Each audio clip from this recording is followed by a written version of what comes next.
ईशा और आप देख रहे हैं उत्थान न्यूज़। उत्थान न्यूज़ का उत्थान हेल्थ सेगमेंट लेकर हम आपके समक्ष आ चुके हैं और उत्थान हेल्थ में जितने भी क्वेश्चंस आपने आज पूछे हैं उन सवालों के जवाब के लिए हमारे साथ हमारी एक्सपर्ट हैं डॉक्टर नम्रता भारद्वाज जी।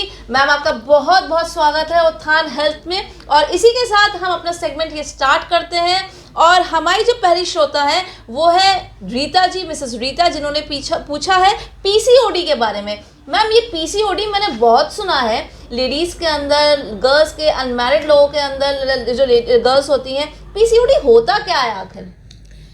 पीसीओडी बेसिकली एक लाइफस्टाइल डिजीज़ है। जैसे blood pressure, high blood pressure है, जैसे शुगर है, डायबिटीज़ है, वैसे ही मैं कहूँगी पीसीओडी एक लाइफस्टाइल डिजीज़ है। बेसिकली पीसीओडी में हार्मोन्स गड़बड़ करने लगते हैं। क्यों करते हैं? क्योंकि पीसीओडी का फुल फॉर्म है पॉलीसिस्टिक ओवेरियन डिजीज़। ओवरीज में छोटे छोटे सिस्ट बन जाती हैं जिसकी वजह से हार्मोन्स गड़बड़ करते हैं, जिसकी वजह से लड़कियों में वेट गेन हो जाता है, पीरियड्स की प्रॉब्लम्स आती हैं, चेहरे पे दाने हो सकते हैं, बाल आ जाते हैं चेहरे पे कभी कभी, और मैरिड लेडीज़ में प्रेगनेंसी की दिक्कतें होती हैं।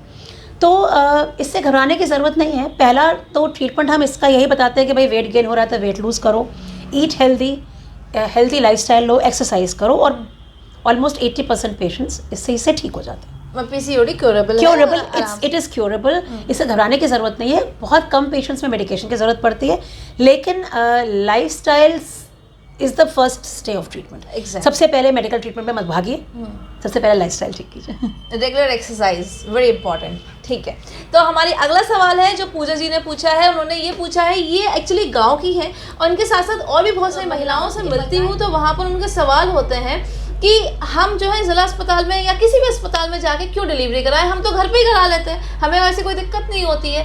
तो उनको क्या ऐसा कहा जाए या क्या ऐसा उनको बोला जाए जिससे कि वो एंकरेज हो अस्पताल में आके डिलीवरीज के लिए? और जहाँ तक मेरी जानकारी है, आशाएं भी जो है गवर्नमेंट स्पेशली जो है उनको रिक्रूट करते हैं सिर्फ इसी वजह से कि वह जगह जगह जाकर उनको प्रोत्साहन मिले, लेडीज़ को एंकरेजमेंट मिले और डिलीवरी उनकी अस्पतालों में हो।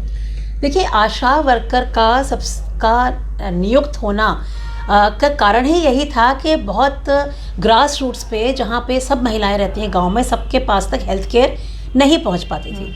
तो आशाओं के माध्यम से सरकार की यह पहल थी कि कम से कम हर मरीज़ को टेटनस के टीके लग जाएं, हर गर्भवती महिला को, हर गर्भवती महिला का खून की जांच हो जाए कि एनीमिया तो नहीं है, और हर गर्भवती महिला को आयरन और कैल्शियम की गोलियों का वितरण हो जाए, है ना। क्योंकि अभी तक तो कई साल से ये चीज़ें भी नहीं हो पा रही थी उनके पास। बट इसके होने के बावजूद वी हैव टू अंडरस्टैंड कि माँ और बच्चे दोनों के स्वास्थ्य के लिए ज़रूरी है इंस्टीट्यूशनल डिलीवरी। इंस्टीट्यूशनल डिलीवरी मतलब किसी भी हॉस्पिटल में डिलीवरी। क्योंकि जैसे कहते हैं ना, आप खाना बना रहे हैं, अगर खाना जल गया, आपकी दाल जल गई, उसके बाद आप उसे ठीक कराएंगे तो स्वाद कभी अच्छा नहीं होगा। तो दाल जलने मत दीजिए, आप जाइए अपने जो भी आपका नज़दीकी अस्पताल है, कोई ज़रूरी नहीं कि आप प्राइवेट में कराइए, जाइए। क्योंकि अगर कोई भी बच्चे, माँ में प्रॉब्लम होती है डिलीवरी के दौरान या उसके बाद, तो फ़ौरन उसका ट्रीटमेंट है। बच्चे में प्रॉब्लम होती है तो उसका ट्रीटमेंट है।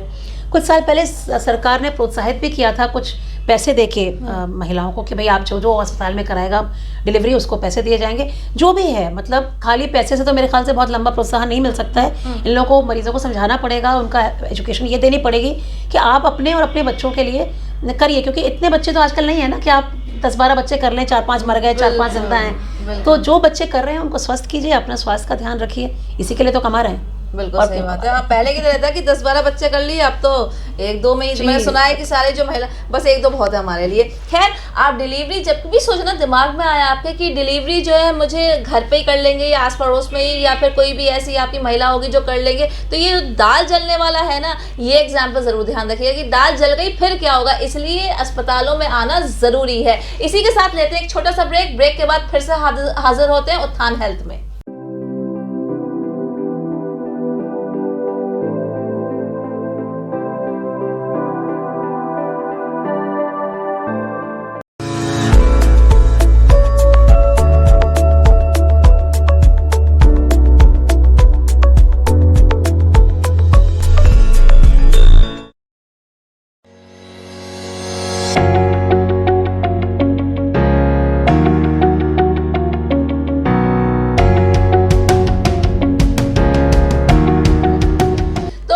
ब्रेक के बाद आप सभी का एक बार फिर से स्वागत है उत्थान हेल्थ में। हमारे साथ हैं आज doctor Namrata Bhardwaj ji. Ma'am welcome.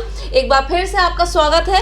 और हमारी जो नेक्स्ट श्रोता है वो है मिसेस ज्योति, जिन्होंने सर्वाइकल कैंसर के बारे में पूछा है। सर्वाइकल कैंसर होता क्या है, कैसे इसको डायग्नोस किया जा सकता है, इसके लिए क्या क्या प्रिवेंशंस लिए जा सकते हैं? सर्वाइकल कैंसर मतलब बच्चेदानी के मुंह का कैंसर, और आज भारत में दूसरा सबसे ज़्यादा क्या होने वाला कैंसर है महिलाओं में, है ना। अच्छी बात इस कैंसर में ये, वैसे तो कैंसर में कोई भी अच्छी बात नहीं होती, लेकिन इस कैंसर में अच्छी बात यह है कि इसका प्रिवेंशन मतलब इसकी रोकथाम के लिए टीके आ गए। क्योंकि कई सालों के रिसर्च में देखा गया कि सर्वाइकल कैंसर का कारण जो होता है वो ह्यूमन पैपिलोमा वायरस होता है, और वो वायरस के अगेंस्ट वैक्सीन्स बन गई हैं। लेकिन ये वैक्सीन्स छोटी लड़कियों में कारगर होती है ना। 11 साल की उम्र से लगती हैं, 2 डोज लगती हैं बस। और अगर थोड़ा सा बच्ची बड़ी है, 15 साल के आसपास की है, तो 3 डोज लगती हैं। बहुत ज़्यादा एज पे ये वैक्सीन लगाने का बहुत ज़्यादा फायदा नहीं होता है ना। कैच देम यंग, जो छोटी बच्चियां हैं उनको पकड़िए, उनको ये वैक्सीन लगाइए, ताकि आगे आने वाले दिनों में उनको ये प्रॉब्लम ना हो। सफ़ेद पानी जाना, दर्द होना, माहवारी की इरेगुलर होना, अनियमितता होना, ये सब जो कुछ लक्षण होते हैं सर्वाइकल कैंसर के, पर बहुत सारी महिलाएं इसको नज़रअंदाज करती हैं, क्योंकि उनको लगता है ये तो सूजन से हो रहा है, कि ये तो इन्फेक्शन से हो रहा है, और जब तक पहुंचती हैं इसके डायग्नोसिस में तब तक बहुत लेट हो जाता है। और सर्वाइकल कैंसर जो है, it's not a good cancer to have. बहुत अच्छा उसके रिजल्ट सर्जरी के या रेडियोथेरेपी के नहीं होते हैं। तो आप जो है पहले तो अगर वैक्सीन्स है अवेलेबल तो वैक्सीन्स लगवाइए। हमने ऐसे भी सुना है शायद जनवरी में इसकी कुछ, हाँ बिल्कुल, अभी तक थोड़ी महंगी थी ये वैक्सीन, लेकिन भारत सरकार ने अब पहल की है, और शायद सीरम इंस्टीट्यूट ऑफ इंडिया अब एक सस्ती वैक्सीन सर्वाइकल कैंसर के लिए लेके आ रही है। प्रॉब्ली जनवरी 23 में लॉन्च हो रही है, हो जाए तो होपफुली हमारी ज़्यादा से ज़्यादा बच्चियाँ इसका लाभ उठा पाएंगी। बिल्कुल। तो हम आगे बढ़ते हैं। हमारी नेक्स्ट श्रोता है अर्चना जी, जिन्होंने ब्रेस्ट कैंसर के बारे में पूछा है। मैं आपको बता दूं कि ब्रेस्ट कैंसर आजकल बहुत कॉमन आपको कहेंगे कैंसर है, और ये भगवान न करे किसी को होता है, पर जहाँ तक मैम मेरा अपनी नॉलेज है, मैंने ये सुना है कि हर 8वीं या 10वीं महिला को ब्रेस्ट कैंसर होता है। तो कैसे इसका पता किया जा सकता है इनिशियल स्टेज पे, और इसको कैसे क्योर किया जा सकता है? ब्रेस्ट कैंसर सबसे ज़्यादा पाया जाने वाला कैंसर है भारत में महिलाओं में, है ना। अब ब्रेस्ट कैंसर, लेकिन इसका प्रिवेंशन का टीका तो नहीं है जैसे सर्वाइकल कैंसर का, लेकिन बहुत जल्दी आप डिटेक्ट कर सकते हैं। हर लड़की, हर औरत जब भी नहाओ, अपने ब्रेस्ट को एग्जामिन करो, और कहीं भी छोटा सा लंप कभी भी फील हो, छोटी सी गांठ कभी भी फील हो, तो उसको डरो मत, उससे हिचकिचाओ मत, फ़ौरन डॉक्टर के पास जाओ। मैं बताना चाहूँगी, जैसे ब्रेस्ट है, ऐसे करके हाथ अपनी हथेली करनी, ऐसे ऐसे नहीं करना। ऐसे ऐसे आप करोगे तो आपको हमेशा लम्प्स फील होंगे, क्योंकि फैट होता है ब्रेस्ट में। हथेली ऐसे कीजिए, और ब्रेस्ट के हर हिस्से को ऐसे ऐसे करके फील कीजिए। कहीं भी अगर गांठ होगी तो आपको फील हो जाएगी, और अगर आपको फील होती है तो फ़ौरन उसकी जाँच कराइए। Breast cancer is one of the better cancers to have, क्योंकि अगर आप अर्ली उसे डिटेक्ट कर लेते हैं तो उसका ट्रीटमेंट अच्छे से संभव होता है। और उन लड़कियों को खास करके जिनके घरों में हिस्ट्री है, मतलब उनकी मदर्स को या उनकी बुआओं को या उनकी मासियों को किसी को अगर ब्रेस्ट कैंसर हो चुका है, तो उनको तो बहुत कोशिश रहना है, क्योंकि थोड़ा सा जेनेटिक फैक्टर ब्रेस्ट कैंसर में आता है। तो इसका जो है आपको एग्जामिन करना, आपको बता दिया है, नहाते वक्त आप इसका एग्जामिन कर सकते हैं, और तुरंत आप लेडी डॉक्टर को तो दिखाइए, जिससे कि ये आपके आगे जाके परेशानी ना बने।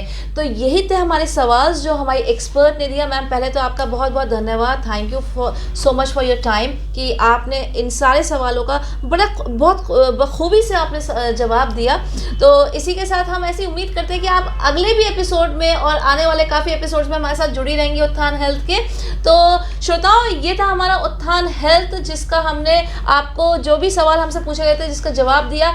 आप भी हमसे सवाल हेल्थ से रिलेटेड पूछ सकते हैं। सिर्फ आपको करना है व्हाट्सएप 9639901800 पर, और अपना सवाल, अपना नाम, अपना शहर आप लिखकर भेजिए, व्हाट्सएप करिए, आपको जवाब मिलेगा। आप लिंक वहां पर देख सकते हैं जो अपलोड होगा उत्थान न्यूज़ के चैनल पर। देखते रहिए उत्थान हेल्थ। ईशा के साथ नमस्ते।